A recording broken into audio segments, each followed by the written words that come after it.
মধুস্মৃতি ষ্টাইলৰ আন এটা ভিডিঅ'লৈ আপোনালোকক স্বাগতম জনাইছোঁ।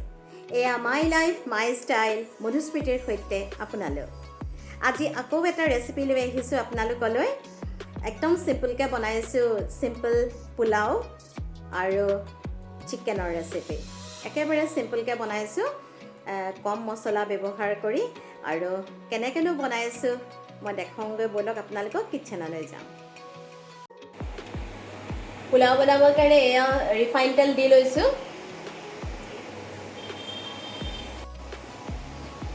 তেল গৰম হৈছে। প্ৰথমতে মই ড্ৰাই ফ্ৰুটছখিনি ফ্ৰাই কৰি ল'ম অকণমান, কাজু আৰু খিচমিচ। এয়া পোলাওত প্ৰথমতে তেলত মই জিৰা আৰু ডালচেনি দিম। কাজু খিচমিচকেইটা কাঢ়ি ল'লোঁ আৰু এতিয়া প্ৰথমতে তেলত মই ডালচেনি আৰু জিৰা দিম। তাৰপিছতে তেজপাত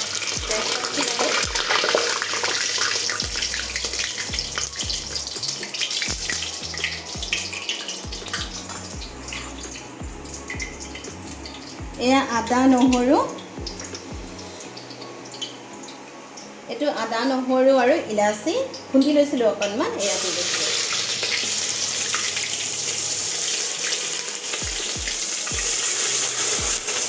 অকণমান লৰাই দিম।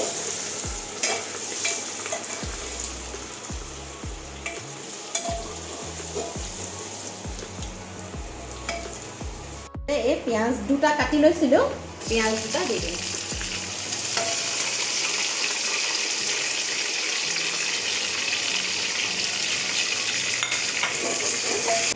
ধুই টুকি থৈছিলোঁ, তিয়াই থৈ দিয়া নাই কিন্তু।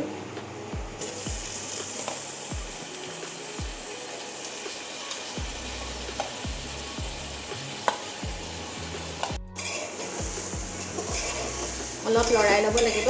পোলাওখিনি আজি একেবাৰে মই চিম্পলকৈ বনাইছোঁ। আৰু প্ৰথমতে তেলত যেতিয়া মই জিৰা আৰু ডালচেনি দিছিলোঁ, তেজপাত, তেতিয়া লঙো দিব লাগিছিলে, কিন্তু আজি মোৰ ওচৰত লং নাছিলে, সেইকাৰণে নিদিলোঁ।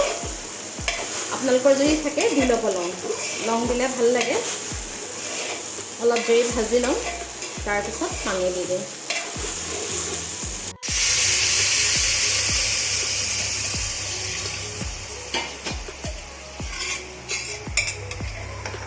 অকণমান চেনি দি দিছোঁ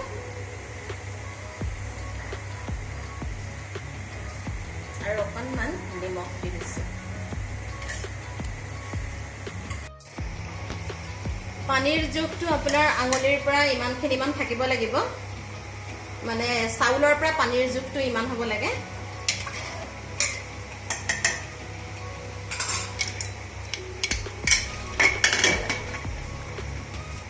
এয়া চিকেন বনাম এতিয়া। এইফালে কেৰাহী গৰম হ'বলৈ দিছোঁ, কেৰাহী গৰম হওক। চিকেনখিনি আধা কেজি চিকেন হয়। মই 1 চামুচ জিৰা পাউডাৰ, 1 চামুচ ধনিয়া পাউডাৰ, 1 চামুচ কাশ্মীৰী ৰেড চিলি পাউডাৰ আৰু 1 চামুচ মিট মছলা, সেইখিনি গোটেইখিনি দি আৰু নিমখ হালধি জোখমতে দিছোঁ, দি মই এয়া মেৰিনেট কৰি প্ৰায় 1 ঘণ্টামান থৈ দিছিলোঁ। এয়া মিঠাতেল দি লৈছোঁ। মিঠাতেলখিনি গৰম হ'বলৈ দিম। গৰম হৈ গৈছে। মই প্ৰথমতে আলুখিনি ফ্ৰাই কৰি ল'ম।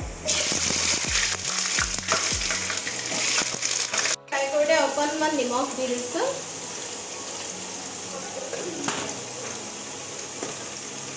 আৰু অকণমান হালধি দিব লাগিব।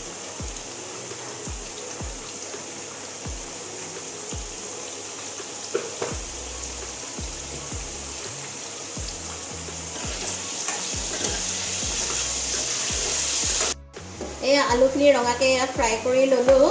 আলুখিনি ফ্ৰাই কৰি ল'লে আচলতে তেতিয়া তৰকাৰীত মাংসখিনি আলুখিনি ভাঙি নাযায়, মাংসহে ওলাইছে। এতিয়া মই এখন প্লেটতে কাঢ়ি লওঁ।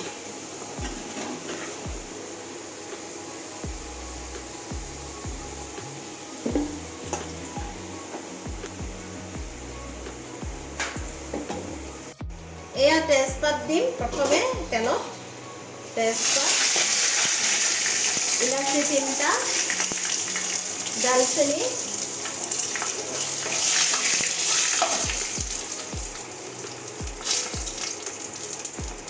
তাৰপিছতে এতিয়া ইয়াত পিঁয়াজখিনি দি দিম। মই পিঁয়াজ ইয়াত 2টা কাটি লৈছোঁ। দুটা মই পেষ্ট বনাই থৈছোঁ মানে পিঁয়াজৰ পেষ্টটো দিম আৰু কাটিও দিম দুটা তাৰমানে টোটেল মই 4টা পিঁয়াজ ব্যৱহাৰ কৰিছোঁ অকণমান ব্ৰাউন হোৱালৈকে ভাজিম পিঁয়াজখিনি পিঁয়াজ ভাজা হৈ গৈছেগৈ প্ৰায় এতিয়া এয়া আদা নহৰু পিঁয়াজৰ পেষ্ট আকৌ দি দিম এয়া আদা নহৰু আছে আৰু দুটা পিঁয়াজ আছে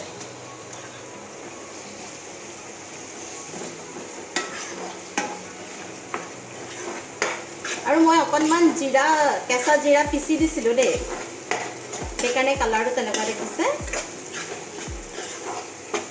মানে গোটা জিৰা পিচি দিছিলোঁ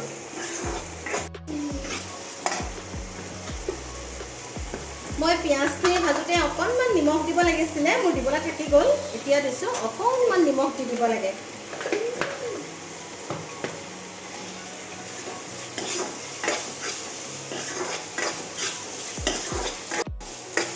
আদা নহৰুৰ কেঁচা গোন্ধটো যোৱালৈকে অলপ ভাজিব লাগিব প্ৰায় হৈছেগৈ এয়া এতিয়া মাংসখিনি দি দিম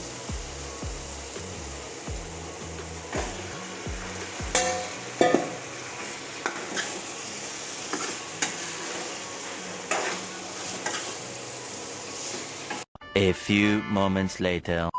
এইফালে পোলাওৰ গেছ গ'ল আমি পোলাওখিনি অকণমান লৰাই দিব লাগিব ধুনীয়া হৈছে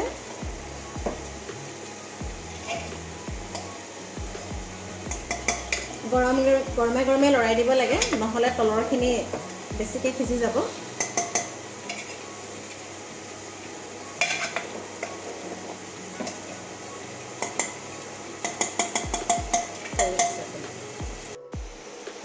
এতিয়া বিলাহী দি দিম ইয়াত বিলাহী আপুনি তেলতো দিব পাৰে কিন্তু মই এনেকৈ দিছোঁ বিলাহী দিয়াৰ পিছত আৰু 5 মিনিটমান ভাজিব লাগিব যাতে বিলাহীকেইটা অকণমান জহি যাওক 4টা লৈছোঁ এই 4টা কাজু মই ইয়াত খুন্দি দি দিম খুন্দনতে খুন্দিম অকণমান খুন্দিম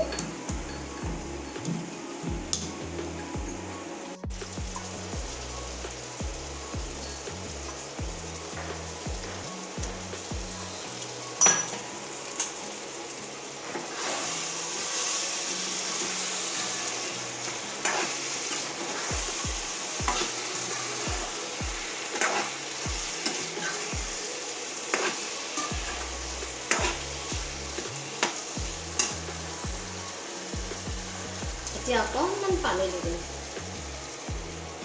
আপুনি মাংস মেৰিনেট কৰা বাটিটো তাতে পানী অকণমান দি পানী অকণমান দি দিব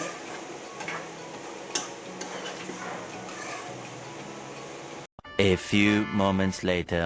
মই পানী আৰু অকণমান দি দিছিলোঁ এতিয়া উতলিছে এয়া ফ্ৰাই কৰি থোৱা আলুখিনি তাত দি দিম এতিয়া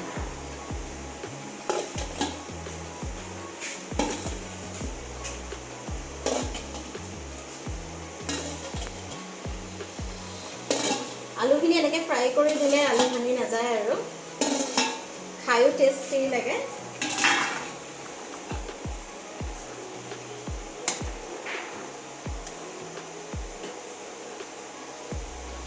অলপ দেৰি উতলিবলৈ দিব লাগিব এয়া চিকেন কাৰী আমাৰ প্ৰায় হৈ গৈছেগৈ এতিয়া মান ধনিয়া অকণমান দি দিম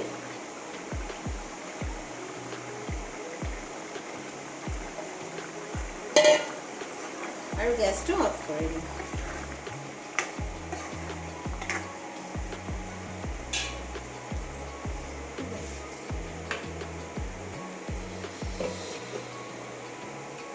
2,000 years later.